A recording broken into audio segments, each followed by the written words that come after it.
Presiden Indonesia pertama dan satu-satunya sejauh ini yang memiliki keterbatasan fisik ialah Gus Dur.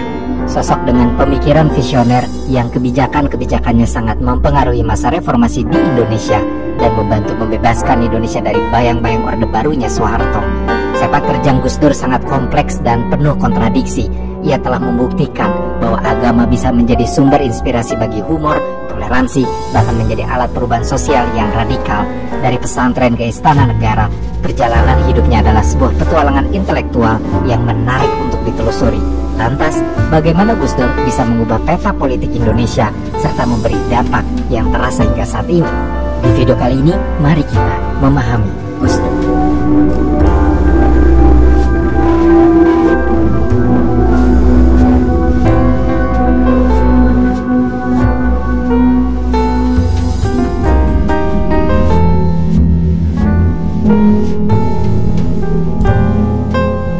Gus Dur lahir di tanggal 7 September di tahun 1940 dan awalnya diberi nama Abdurrahman Ad-Dakhyal yang diambil dari nama Abdurrahman I, seorang Amir Umayyah di Cordoba yang bergelar Ad-Dakhyal, tapi kemudian berganti menjadi Abdurrahman Wahid. Gus Dur dilahirkan di pesantren yang berlokasi di Denanyar, Jombang, Jawa Timur. Pesantren itu milik Bisri Syansuri, kakek dari pihak ibunya yang bernama Siti Solihah. Sementara ayah Gus Dur bernama Wahid Hashim, putra Hasyim Asy'ari yang mendirikan Nahdlatul Ulama alias NU. Diketahui bahwa ayah Gus Dur pernah menjabat sebagai Menteri Negara dan Menteri Agama di era kepemimpinan Soekarno. Gus Dur merupakan julukan populer yang berasal dari gelar Gus, sebuah kehormatan umum untuk putra kiai dan kependekan dari bagus dalam bahasa Jawa. Sedangkan Dur tidak lain kependekan dari namanya, Abdurrahman. Di tahun 1944 diketahui kalau Gus Dur pindah dari Jombang ke Jakarta karena ayahnya terpilih menjadi ketua pertama dari Partai Majelis Syuro Muslimin Indonesia atau Masyumi, sebuah organisasi yang berdiri dengan dukungan tentara Jepang karena saat itu Indonesia sedang diduduki oleh Jepang.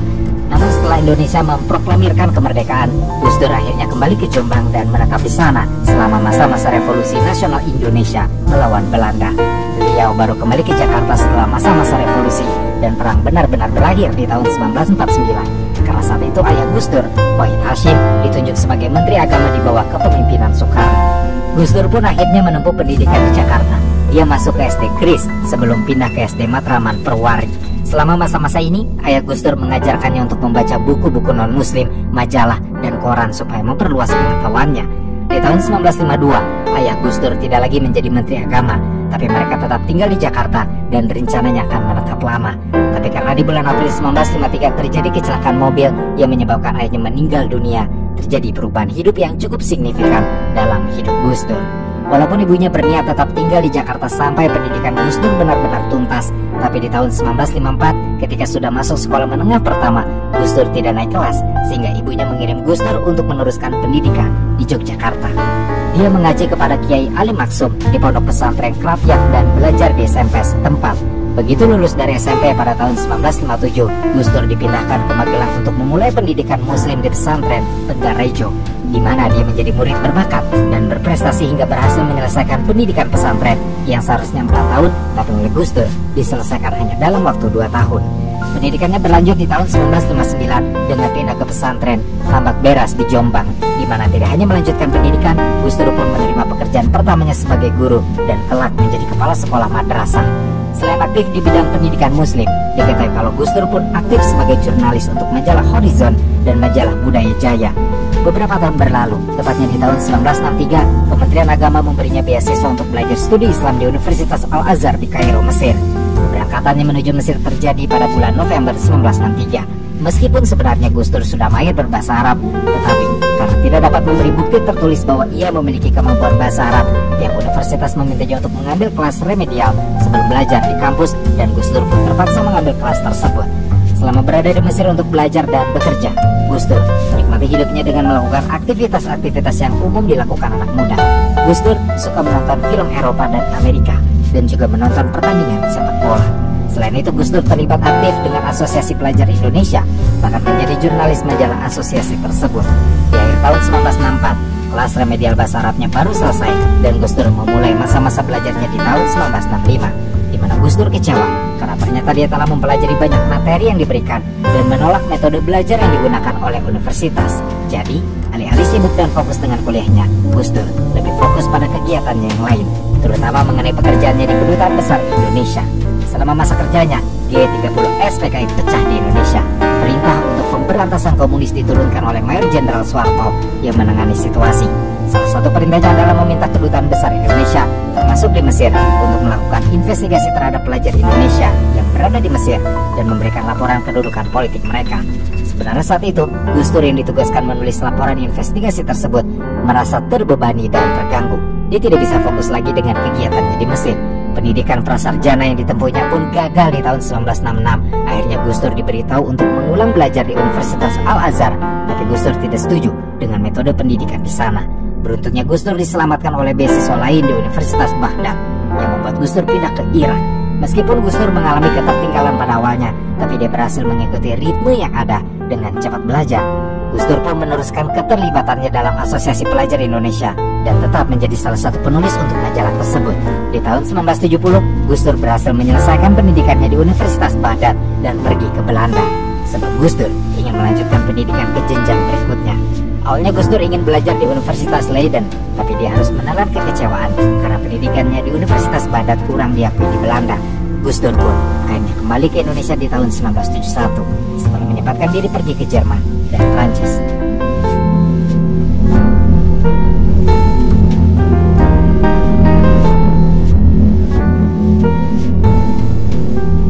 Begitu Gus Dur pulang ke Jakarta, dia sudah mengharapkan dan meniatkan pergi ke luar negeri lagi untuk belajar di Universitas McGill yang ada di Kanada.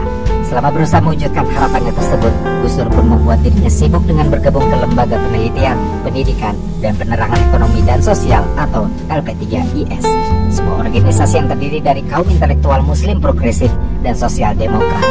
Organisasi ini pun mendirikan majalah Prisma, di mana Gus Dur menjadi salah satu kontributor utama di LP3IS. Pernah suatu kali dalam melakukan tugasnya, dia harus melakukan tur ke pesantren dan madrasah di seluruh Pulau Jawa. Pada masa-masa itu, banyak pesantren berlomba-lomba mendapatkan pendanaan dari negara dengan mengadopsi kurikulum yang didukung oleh negara. Tapi kondisi itu sebenarnya membuat Gus Dur khawatir kalau nilai-nilai tradisional pesantren akan rusak karena perubahan tersebut. Walaupun sebenarnya negara juga mendorong pesantren sebagai agen perubahan dan membantu dalam pembangunan ekonomi Indonesia, tetap saja kekhawatiran masih ada dalam diri Gus Dur.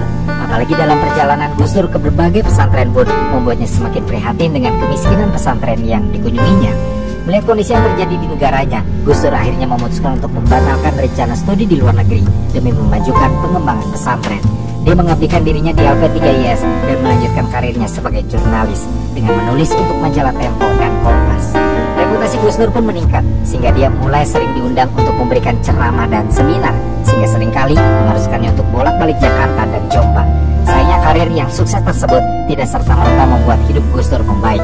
Dia bahkan masih kesulitan memenuhi kebutuhan hidup sehingga harus melakukan pekerjaan lain untuk mendapatkan penghasilan tambahan, seperti menjual kacang dan mengantarkan es untuk digunakan dalam bisnis es lilin milik istrinya. Dalam beberapa tahun ke depan, Gus Dur sempat mendapatkan pekerjaan tambahan di pesantren Tambak Beras sebagai guru ilmu hukum muslim dan guru kitab Al-Hikam yang merupakan teks sufisme klasik. Karirnya di dunia pendidikan meningkat pesat sampai akhirnya di tahun 1977 Gus Dur bergabung dengan Universitas Hasyim Asy'ari sebagai dekan Fakultas Akidah dan Pengalaman Islam. Selama melakoni pekerjaannya, Gus Dur sangat unggul sehingga pihak universitas pun menawarinya untuk mengajar mata kuliah tambahan seperti pedagogi, syariah, dan misiologi. Namun keunggulannya ini ternyata menimbulkan rasa iri dan kebencian di kalangan rekan-rekannya sehingga akhirnya Gus Dur dilarang untuk mengajar mata kuliah tambahan tersebut.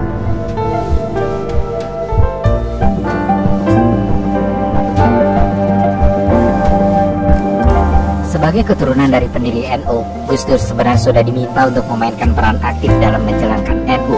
Tapi permintaan ini berlawanan dengan aspirasi Gus Dur sebagai intelektual publik, sehingga 2 kali Gus Dur menolak tawaran bergabung dengan Dewan Penasihat Agama NU. Dia baru benar-benar mau bergabung setelah kakeknya sendiri, Bisri Syamsuri, memberinya tawaran ketiga. Penerimaan tawaran ini pun membuat Gus Dur memilih pindah ke Jakarta bersama keluarganya dan menetap di sana. Posisinya sebagai anggota Dewan Penasihat Agama membuat Gus Dur menjadikan dirinya sebagai reforman NU. Dia pun akhirnya terjun ke dunia politik dengan ikut berkampanye untuk Partai Persatuan Pembangunan (PPP) saat pemilihan umum legislatif 1982. PPP sendiri merupakan partai Islam yang dibentuk sebagai hasil gabungan 4 partai Islam, termasuk NU di dalamnya. Terjunnya Gus Dur ke dunia politik ini pun menambah resiko baru, karena selama dia melakukan kampanye, dirinya terus-menerus ditangkap. Bahkan Gus Dur sempat menyebut bahwa pemerintah telah mengganggu kampanye PPP dengan menangkap dirinya. Beruntung, karena Gus Dur memiliki koneksi dengan orang penting seperti Jenderal Benny Murdani, akhirnya Gus Dur selalu berhasil lepas dari penangkapan. Di titik yang penuh hambatan itu, Gus Dur masih harus berhadapan dengan masalah NU yang mengalami stagnasi. Maka kemudian dibentuklah tim 7 untuk mengatasi hal tersebut dengan melakukan jalan reformasi dan menghidupkan NU kembali. Reformasi yang dilakukan rencananya termasuk dalam mengubah kepemimpinan. Namun, terjadi kesalahpahaman di tanggal 2 Mei 1982 ketika pejabat-pejabat tinggi NU menemui Idam Khalid yang saat itu menjadi ketua NU. Idam diminta untuk mengundurkan diri dari jabatannya.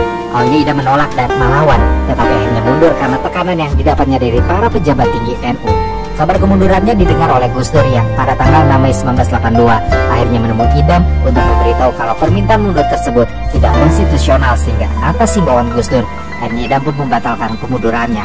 Sementara Gus Dur dan tim 7 menegosiasikan persetujuan antara Idam dan orang-orang yang memintanya mundur dari jabatan ketua NU.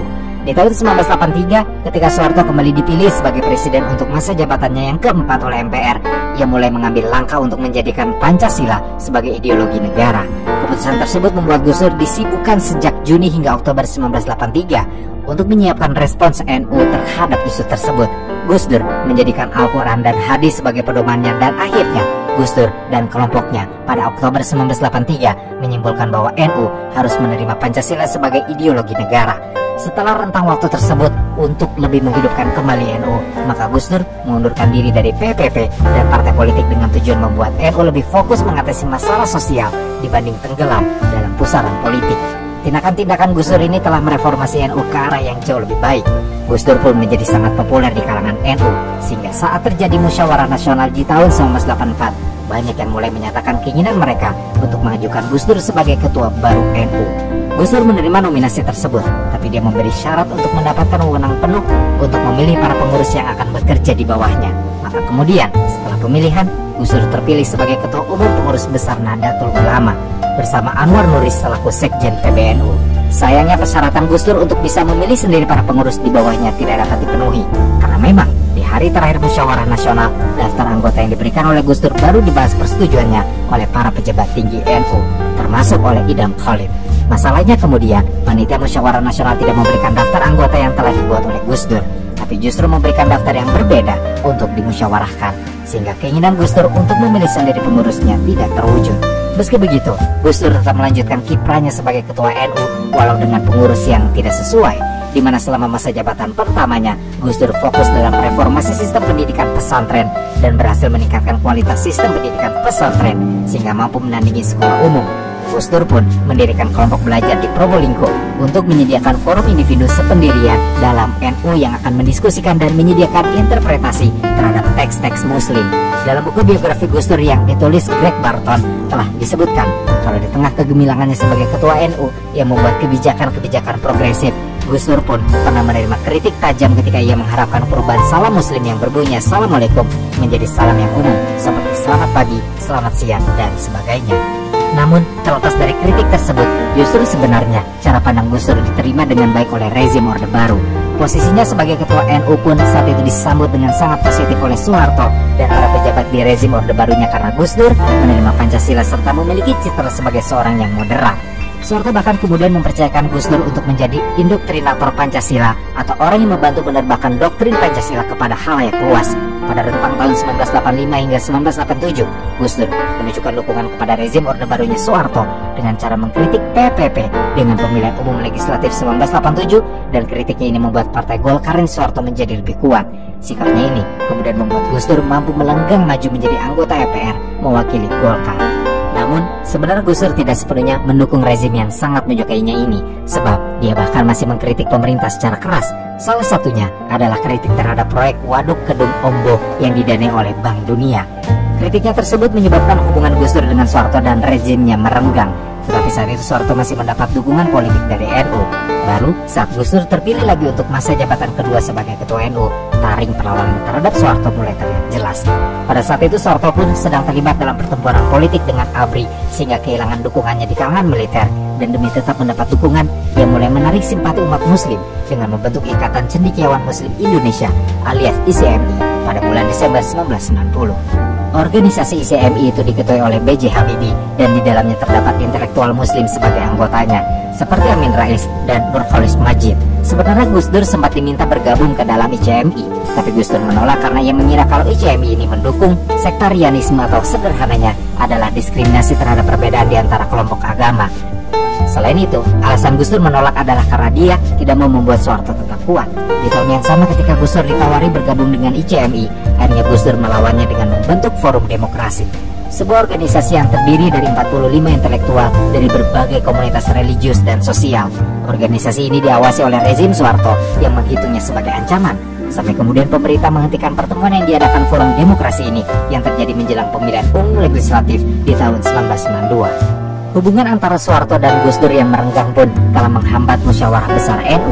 Suatu kali pada bulan Maret 1992, ketika Gus Dur sudah berencana mengadakan musyawarah besar sekaligus merayakan ulang tahun NU yang ke-66 serta tetap menggaungkan dukungan NU terhadap Pancasila, acaranya dihalangi oleh Soeharto yang menurunkan perintah supaya bus-bus anggota NU dilarang tiba di Jakarta. Kejadian ini membuat acara yang harusnya dihadiri oleh 1 juta anggota akhirnya hanya bisa dihadiri 200.000 anggota saja. Gus Dur pun mengirim surat protesnya pada Soeharto yang isinya adalah pernyataan bahwa Soeharto telah membatasi gerakan NU yang tidak diberi kesempatan untuk menampilkan Islam yang terbuka, adil, dan toleran. Di tangan Gus Dur, memang NU lebih terbuka untuk ide-ide liberal. Walaupun banyak pendukungnya yang tidak setuju dengan ide tersebut, Gus Dur sendiri tetap pada pendiriannya dengan mengenalkan agama yang toleran. Ia pun mendorong dialog antar agama dan bahkan menerima undangan untuk mengunjungi Israel pada bulan Oktober 1994. Di tahun yang sama dengan kunjungan Israel tersebut, Gus Dur yang ingin kembali menominasikan dirinya untuk periode jabatan ketiga dicekal oleh Soeharto yang tidak mau Gus Dur terpilih. Makanya kemudian pendukung Soeharto seperti Harmoko dan B.J. Habibie berkampanye melawan terpilihnya kembali Gus Dur ke kursi Ketua Umum Pengurus Besar NU. Rencana Soeharto pun tidak berhenti di situ. Ia memerintahkan ABRI menjaga kata tempat pemilihan sebagai bentuk tindakan intimidasinya. Bahkan disukan berusaha menyuap anggota NU untuk tidak memilih Gus Dur. Namun, walaupun dicekal dengan banyak cara, Gus Dur ternyata tetap terpilih sebagai Ketua Umum NU dan menjalani masa jabatan ketiganya. Untuk melawan Soeharto, kemudian Gus Dur melakukan aliansi politik dengan menggandeng Megawati Soekarno Putri dari Partai Demokrasi Indonesia atau PDI sebagai partnernya. Megawati dengan menggunakan nama dan pengaruh ayahnya berencana untuk menekan rezim Soeharto. Tapi Gus Dur sudah menasihati Megawati untuk berhati-hati dan menolak jika dipilih sebagai presiden untuk sidang umum MPR 1998. Masalahnya Megawati mengabaikan nasihat Gus Dur ini hingga harus membayar mahal ketika di tanggal 27 Juli 1996 peristiwa Kuda Tuli meletus dan markas PDI-nya diambil alih oleh pendukung ketua PDI yang disokong rezim Orde Baru, yaitu Surjadi. Saat itu, melihat apa yang terjadi pada Megawati karena khawatir hal serupa akan terjadi di NU, Gus Dur berpikir kalau pilihan terbaiknya sekarang adalah mundur secara politik dan berbalik mendukung pemerintah. Dia pun bertemu lagi dengan Soeharto untuk membicarakan persoalan mereka.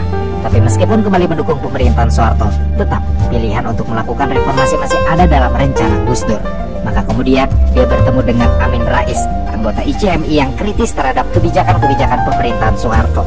Keduanya mendiskusikan masalah-masalah yang terjadi di sendi-sendi pemerintah. Ketika memasuki bulan Juli 1997, bibit-bibit dari krisis finansial Asia sudah terlihat. Walaupun baru menjadi awal, tapi Soeharto mulai kehilangan kendali atas situasi yang terjadi dan kekacauan muncul di mana-mana. Momentum inilah yang mendorong banyak pihak untuk meminta Gus Dur melakukan reformasi, dibantu dengan Megawati dan Amin Rais. Sayangnya, dalam proses reformasi yang belum tuntas, Gus Dur terkena stroke di bulan Januari 1998. Dia hanya bisa memantau situasi yang terjadi dari ranjang rumah sakitnya ketika Soeharto ternyata naik lagi ke tampuk kekuasaan dengan diresmikannya keputusan MPR untuk menjadikan Soeharto sebagai presiden di periode berikutnya. Kekacauan benar-benar pecah, terutama di Jakarta, ketika protes mahasiswa besar-besaran menyebabkan terjadinya kerusuhan Mei 1998 setelah penembakan 6 mahasiswa di Universitas Trisakti.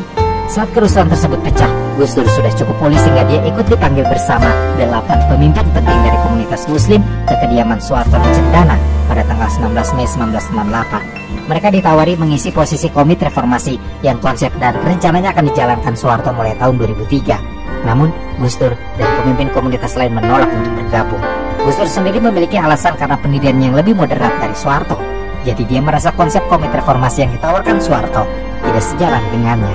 Gus Dur kemudian meminta demonstran untuk berhenti serta melihat apakah Soeharto akan menepati janjinya yang berkata akan mengundurkan diri. Dan memang, Soeharto akhirnya mengumumkan pengunduran dirinya sebagai presiden pada tanggal 21 Mei 1998 dan posisinya digantikan oleh sang wakil, yaitu B.J. Habibie.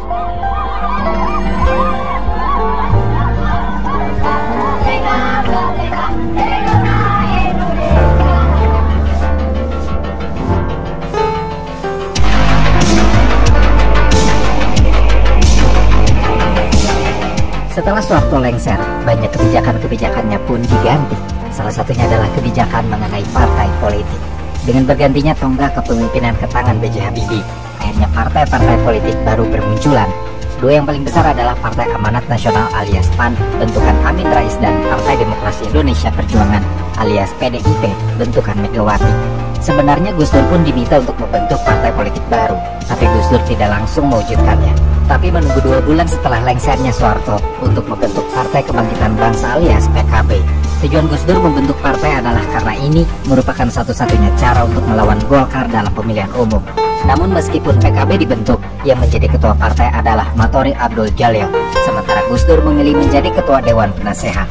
Gus Dur pun menyatakan kalau PKB terbuka untuk semua orang, walaupun isinya didominasi oleh anggota-anggota NU. Setelah pembentukan partai-partai baru ini, terjadi pertemuan di Ciganjur pada bulan November 1998 yang dihadiri Gus Dur, Megawati, Amin Rais, dan Sultan Hamengkubuwono X, di mana mereka resmi menyatakan komitmen mereka untuk melakukan reformasi. Mereka akan mengajukan kandidat masing-masing dari partai dalam pencalonan presiden berikutnya. Tapi kemudian di bulan Februari 1999, PKB menyatakan secara resmi kalau Gus Dur telah menjadi kandidat terpilih dari partai mereka yang akan maju dalam pemilihan presiden. PKB lalu ikut serta dalam arena pemilu legislatif dan memenangkan 12% suara, sementara PDIP memenangkan 33% suara. Dengan persentase tersebut, Megawati sudah diperkirakan akan menang dalam pemilihan presiden pada sidang umum MPR. Tapi masalahnya, PDIP tidak punya kursi mayoritas penuh, sehingga akhirnya membentuk aliansi dengan PKB. Beberapa waktu kemudian, aliansi ini tampaknya berubah karena Amin Rais membentuk poros tengah, yaitu koalisi partai-partai muslim, yang kemudian secara resmi menyatakan Gus Dur sebagai calon presiden. Sesaat setelah MPR menolak pidato pertanggungjawaban Habibie dan menyebabkannya mundur dari pemilihan presiden, akhirnya Akbar Tanjung, ketua Golkar dan ketua DPR, menyatakan bahwa Golkar akan mendukung Gus Dur. Dukungan-dukungan yang ada ini kemudian membuat Gus Dur terpilih sebagai Presiden Indonesia keempat dengan perolehan suara mencapai 373, sementara Megawati mendapat hanya 313 suara saja. Megawati, Abdurrahman Wahid, Megawati, Gus Dur,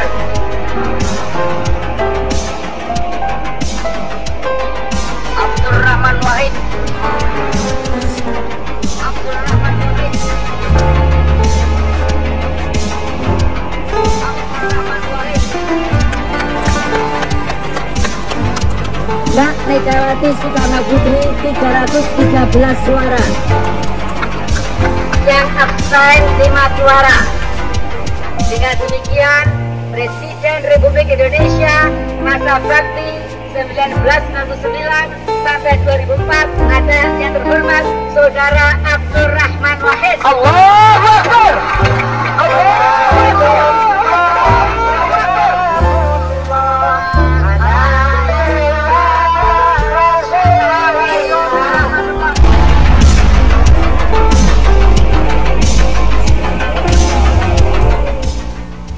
Kejadian ini ternyata memicu sedikit kerusuhan karena pendukung Megawati yang tidak senang calonnya gagal mulai mengamuk. Dengan kondisi ini, Gus Dur menyadari kalau Megawati harus terpilih sebagai wakil presiden. Maka kemudian Gus Dur meyakinkan Jenderal Wiranto untuk tidak ikut serta dalam pemilihan wakil presiden sehingga PKB akan memberikan dukungannya pada Megawati. Selain itu, Gus Dur pun meyakinkan supaya Megawati mencalonkan diri dalam posisi wakil presiden. Megawati setuju dan akhirnya benar-benar terpilih sebagai wakil, mengalahkan Hamzah Has dari PPP. Setelah Gus Dur dilantik sebagai presiden, langkah yang dilakukannya adalah membentuk kabinet pertama yang dinamai Kabinet Persatuan Nasional. Itu merupakan kabinet koalisi yang meliputi berbagai partai politik, bahkan non-partisan dan TNI pun ada dalam kabinet pertama Gus Dur tersebut. Gerakan reformasi pertama yang dilakukan Gus Dur adalah dengan membubarkan Departemen Penerangan yang dianggap sebagai senjata utama rezim Soeharto dalam menguasai media. Tindakan reformasi berikutnya adalah membubarkan Departemen Sosial yang dikenal sangat korup. Ini merupakan gebrakan berani yang dilakukan Gus Dur di awal masa kepemimpinannya. Beberapa bulan setelah pelantikannya, tepatnya di bulan November 1999, Gus Dur mengunjungi berbagai negara sebagai langkah diplomasi politik. Namun, mulai terjadi gejolak di Kabinet Persatuan Nasionalnya. Salah satunya adalah pengunduran diri Menteri Koordinator Bidang Pengentasan Kemiskinan yang diisi oleh Hamzah Has. Pengunduran diri ini diduga karena Gus Dur menuduh beberapa anggota kabinetnya melakukan korupsi selama Gus Dur masih berada di Amerika Serikat. Tapi ada pula dugaan bahwa pengunduran diri Hamzah Has karena dia tidak senang atas pendekatan Gus Dur dengan Israel. Kebijakan dan tindakan Gus Dur selama memimpin memang terbilang penuh kontroversi. Ia menggunakan pendekatan yang sangat unik untuk mengatasi masalah, terutama di negaranya sendiri. Sebut saja misalnya di Aceh, Gus Dur menawarkan opsi referendum bagi Aceh, tapi memberikan batasan yang jelas. Referendum itu tidak ditujukan untuk memisahkan Aceh dari Indonesia, melainkan untuk memberikan hak otonomi yang lebih luas bagi daerah tersebut. Pendekatan ini memang sangat berbeda dengan referendum yang diberikan kepada Timur Timur, yang pada akhirnya memisahkan diri dari Indonesia. Referendum Aceh pun dilakukan dengan perintah Gus Dur untuk mengurangi kehadiran militer di Aceh sebagai upayanya untuk menciptakan suasana yang jauh lebih kondusif dan masalah yang terjadi dapat diselesaikan secara damai. Di akhir tahun 1999 pun, Gus Dur kemudian mengunjungi Jayapura. Ini menjadi semacam babak baru dalam hubungan pemerintah pusat dengan masyarakat Papua. Gus Dur berdialog dengan pemimpin-pemimpin Papua melalui dialog dan pendekatan yang ramah sehingga ia bisa meyakinkan mereka untuk menerima penggunaan nama Papua. Keputusan ini menjadi simbol pengakuan atas identitas masyarakat Papua sebagai bagian dari Indonesia. Begitu memasuki tahun 2000, perjalanan Gus Dur menjadi sangat dinamis dalam pucuk kepemimpinan. Di tengah upaya reformasi dan rekonsiliasinya, Gus Dur terus-menerus menghadapi berbagai tantangan, tidak hanya dari konflik internal kabinet, melainkan juga tekanan dari militer hingga tuntutan dari berbagai kelompok kepentingan. Padahal saat itu, pada tahun 2000, Gus Dur sedang fokus melakukan diplomasi aktif dengan mengunjungi berbagai negara supaya dapat membangun hubungan internasional yang lebih luas, di mana langkah diplomasi ini akhirnya memicu kritik mengenai efektivitas pemerintah dalam negerinya. Gus Dur pun mulai mencopot para menteri dari kabinetnya, seperti Jenderal Wiranto yang diminta mengundurkan diri dari jabatan Menteri Koordinator Bidang Politik dan Keamanan. Alasannya adalah karena Wiranto dianggap sebagai halangan dalam rencana reformasi militer, dan karena saat itu pun Wiranto sedang terjerat dalam tuduhan pelanggaran HAM yang terjadi di Timur Timur. Walaupun Wiranto mencoba untuk bicara dengan Gus Dur supaya posisinya tidak digantikan, tapi Gus Dur menolak dan tetap memintanya mundur. Setelah Wiranto didepak, Gus Dur pun memecat Menteri Negara Perindustrian dan Perdagangan yang dijabat oleh Yusuf Kala dan Menteri Negara BUMN yang dijabat oleh Laksamana Soekardi. Alasan Gus Dur memecat mereka adalah karena keduanya terlibat dalam kasus korupsi. Tapi masalahnya, Gus Dur tidak pernah memberikan bukti yang kuat atas tuduhan korupsi tersebut, sehingga memperburuk hubungan Gus Dur dengan Partai Golkar dan PDIP. Di tengah-tengah konflik internal politik tersebut, Gus Dur masih mampu melanggang maju mewujudkan reformasi yang dicita-citakannya walaupun diwarnai pro kontra. Salah satunya melakukan negosiasi dengan gerakan Aceh Merdeka dan menandatangani nota kesepahaman damai yang kelak akan dilanggar oleh kedua belah pihak pada awal tahun 2001. Gus Dur juga kemudian mengusulkan supaya TAP MPRS nomor 29 MPR 1966 yang melarang Marxisme-Leninisme dicabut. Tidak sedikit yang memprotes usulan Gus Dur ini, dan protes semakin bertambah ketika Gus Dur bergerak menjalin hubungan komersial dengan Israel, sehingga benar-benar menimbulkan kemarahan banyak kelompok muslim di Indonesia.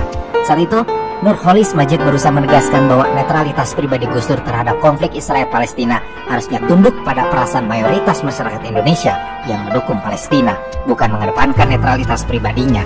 Masalah tidak berhenti pada persoalan-persoalan tadi saja. Bahkan dalam upaya Gus Dur untuk mereformasi militer dan mengeluarkan militer dari ruang sosial politik, terjadi masalah yang memperburuk hubungan Gus Dur dengan TNI. Awalnya memang Gus Dur sudah menemukan sekutunya, yaitu Agus Wirahadi Kusuma yang ditunjuknya sebagai Panglima Kostrat. Agus kemudian membuka skandal yang melibatkan Dharma Putra, yayasan yang memiliki hubungan dengan Kostrat. Dianggap sebagai ancaman, akhirnya anggota TNI mulai menekan Gus Dur untuk mencopot jabatan Agus yang dilakukan mereka melalui Megawati. Mau tidak mau, Gus Dur mengikuti tekanan itu, tapi sudah berencana memindahkan Agus sebagai Kepala Staf Angkatan Darat. Sayangnya lagi-lagi petinggi TNI merespon dengan ancaman pensiun, sehingga Gus Dur sekali lagi harus menurut pada tekanan. Hubungan yang sudah buruk dari waktu ke waktu justru bertambah parah, apalagi ketika Laskar Jihad tiba di Maluku dengan dipersenjatai TNI untuk membantu orang Muslim yang berkonflik dengan orang Kristen. Gus Dur sudah meminta TNI menghentikan aksi Laskar Jihad demi stabilitas dan kedamaian negara. Tapi permintaannya tidak didengar sehingga Laskar Jihad tetap berhasil mencapai Maluku. perusahaan pecah tanpa bisa dibendung lagi. Masa-masa kepemimpinan Gus Dur di tahun 2000 memang tampaknya diwarnai berbagai kesulitan. Apalagi reputasinya sangat tercoreng ketika muncul dua skandal yang menyeret namanya. Skandal itu dikenal dengan nama skandal Bulog Gate dan Brunei Gate. Semuanya dimulai dari skandal Bulog Gate yang terjadi pada bulan Mei tahun 2000 ketika Badan Urusan Logistik atau Bulog melaporkan bahwa dana sebesar 4 juta dolar menghilang dari persediaan kas Bulog. Saat itu tukang pijit pribadi Gus Dur mengklaim bahwa dirinya telah dikirim oleh Gus Dur ke Bulog untuk mengambil uang. Walaupun sebenarnya uang itu ternyata berhasil kembali, tapi musuh-musuh Gus Dur tetap menuduhnya terlibat dalam skandal ini. Di waktu yang hampir bersamaan, Gus Dur terjerat dalam skandal Brunei Gate dengan kembali dituduh menyimpan dana sebanyak 2 juta dolar untuk dirinya sendiri, di mana dana tersebut merupakan sumbangan dari Sultan Brunei untuk membantu Aceh. Sayangnya Gus Dur gagal mempertanggungjawabkan dana tersebut dan tidak mengetahui kemana perginya dana tersebut. Tapi kelak setelah dimakzulkan, Kejaksaan Agung menyatakan kalau Gus Dur sama sekali tidak terlibat dalam dua skandal besar tersebut. Di ambang sidang umum MPR tahun 2000, meskipun saat itu skandal dan masalah mewarnai perjalanan kepemimpinan Gus Dur, tapi popularitas Gus Dur masih sangat kokoh. Bahkan para sekutunya seperti Megawati, Akbar, dan Amin masih setia mendampinginya di tengah badai skandal dan perombakan kabinet. Dalam momentum Gus Dur menyampaikan pidato kenegaraan, ia mengakui kelemahannya dan dengan berani menawarkan sebagian kekuasaannya. Tawaran yang disambut hangat oleh para anggota MPR dan Megawati pun diajak untuk berbagi beban kepemimpinan. Namun dari sinilah, di balik layar, perebutan kekuasaan akhirnya dimulai. Meskipun Gus Dur mengumumkan kabinet barunya, Megawati menolak dan tidak hadir dalam rapat kabinet sebagai tanda protes. Padahal kabinet baru yang lahir dari pertarungan ini lebih efisien dan bebas dari pengaruh Golkar yang selama ini menjadi rival berat Gus Dur. Setelah ini, di bulan September di tahun 2000, tampaknya menjadi titik balik yang kelam bagi Gus Dur. Konflik di Maluku yang dicampuri oleh Laskar Jat dengan bantuan TNI ternyata semakin memburuk.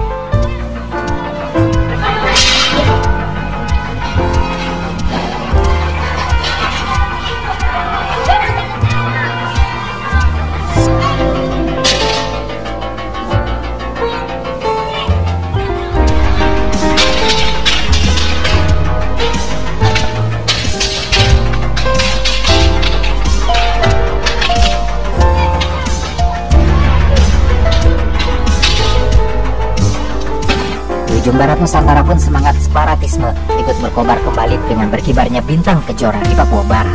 Keputusan Gus Dur yang memilih untuk menoleransi hal ini justru memicu kecaman keras dari para rival politiknya. Sementara itu, bom demi bom meledak di berbagai gereja yang tersebar di Indonesia pada hari datang. Kejadian terorisme ini benar-benar semakin memperparah suasana yang sudah memanas. Saling tuding terjadi. Rata-rata tuduhannya tertuju pada kelompok-kelompok radikal tertentu yang diduga menjadi tunggangan pihak-pihak berkepentingan. Di tengah gempuran masalah inilah, keretakan mulai terlihat dalam koalisi pendukung Gus Dur. Sebut saja Amin Rais yang tadinya menjadi salah satu pendukung utama Gus Dur, kemudian berpaling dan menjadi salah satu pengkritik paling vokal. Megawati yang awalnya setia juga akhirnya menunjukkan tanda-tanda ketidakpuasan. Akhirnya DPR sebagai lembaga perwakilan rakyat menjadi arena pertarungan politik yang sangat sengit. Tercatat, kalau ada 151 anggota DPR yang menandatangani petisi untuk memakzulkan Gus Dur dengan menjadikan tuduhan korupsi, ketidakmampuan memimpin, dan kebijakan yang kontroversial sebagai amunisi untuk menjatuhkannya. Istana Merdeka pun saat itu sudah seperti kapal yang karam di tengah badai. Gus Dur sebagai nahkodanya tampak kewalahan menghadapi gelombang besar yang menerjang dari berbagai arah. Setiap kebijakan yang diambilnya dengan niat baik ternyata selalu menuai kontroversi dan perdebatan. Meski begitu, Gus Dur berusaha tetap berdiri tegak dan konsisten dengan rencana-rencana reformasinya. Dalam pergantian tahun, di bulan Januari tahun 2001, Gus Dur mengumumkan bahwa tahun baru Imlek menjadi hari libur fakultatif. Tindakan ini diikuti dengan pencabutan larangan penggunaan huruf Tionghoa, serta diakuinya agama Konghucu di Indonesia.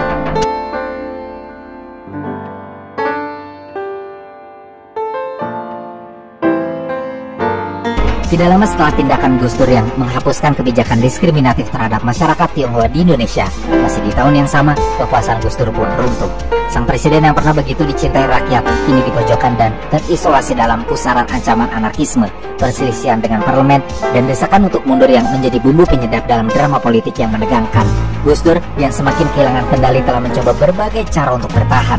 Ia melakukan manuver berani dengan membubarkan DPR, membekukan Golkar, dan bahkan mengancam akan memberlakukan darurat militer. Namun semua upaya itu sia-sia. Militer yang selama ini dianggap sebagai penjaga keseimbangan justru kini terang-terangan dalam menunjukkan taringnya. Tank-tank berbaris di sekitar Istana Merdeka mengirimkan pesan yang jelas bahwa kekuasaan kini berada di tangan mereka. Sementara Megawati yang selama ini sabar menunggu kesempatan akhirnya memanen hasil. dengan dukungan mayoritas anggota MPR. Ia resmi dilantik sebagai Presiden Republik Indonesia setelah MPR secara resmi memakzulkan Gus Dur pada tanggal 23 Juli 2001.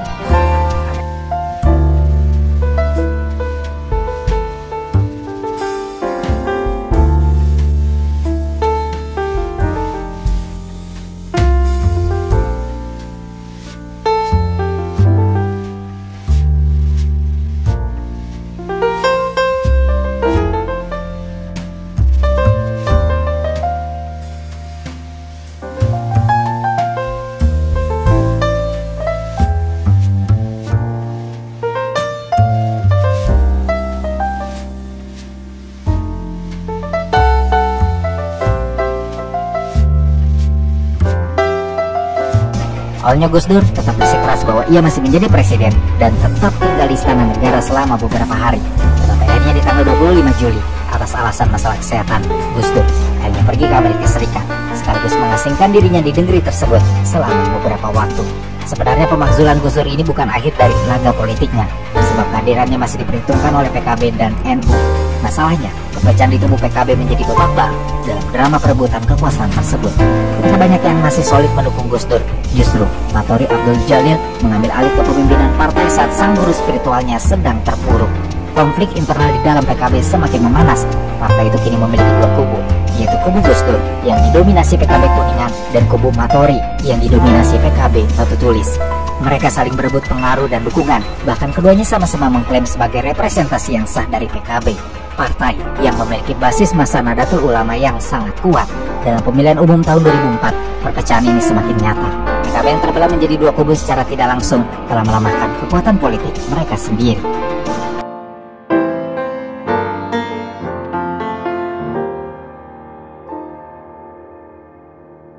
Di balik senyum, tawa, dan sikap tenangnya yang khas, Gus Dur telah melewati kegelapan dan kepahitan hidup. Di antaranya adalah penyakit glaukoma dan kecelakaan yang merenggut retinanya sehingga merampas sebagian besar penglihatannya. Namun, kebutaan itu tidak pernah meredupkan semangat juangnya untuk memperbaiki bangsa ini.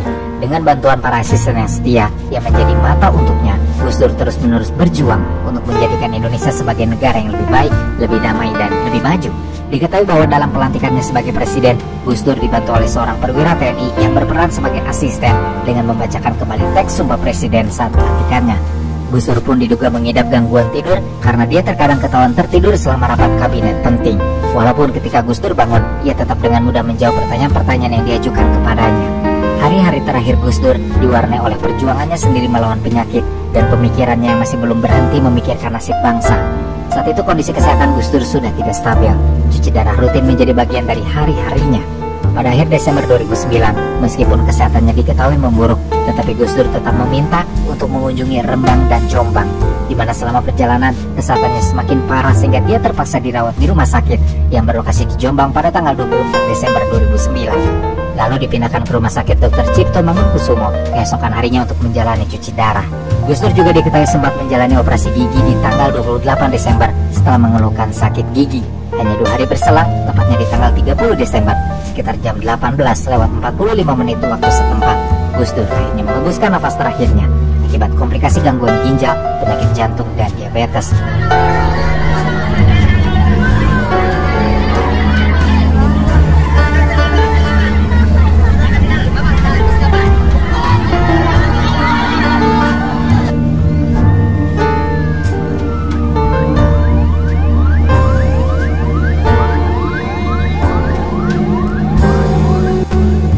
Pemakaman kenegaraan diadakan untuk Gus Dur pada tanggal 31 Desember dan bendera dikibarkan setengah tiang selama 7 hari. Gus Dur dimakamkan di samping kakek dan neneknya serta orang tuanya di tempat kelahirannya Jombang, Jawa Timur. Pada tanggal 21 Juli 2010, meskipun Gus Dur telah meninggal, ia tetap memperoleh Lifetime Achievement Award dalam liputan 6 Awards 2010 yang penghargaannya diserahkan langsung kepada Sinta Nuriyah, istri dari Gus Dur. Penghargaan itu menjadi tambahan pencapaian bagi Gus Dur yang memang selama hidupnya sudah sering sekali mendapatkan penghargaan bergengsi, mulai dari penghargaan nasional hingga penghargaan di taraf internasional.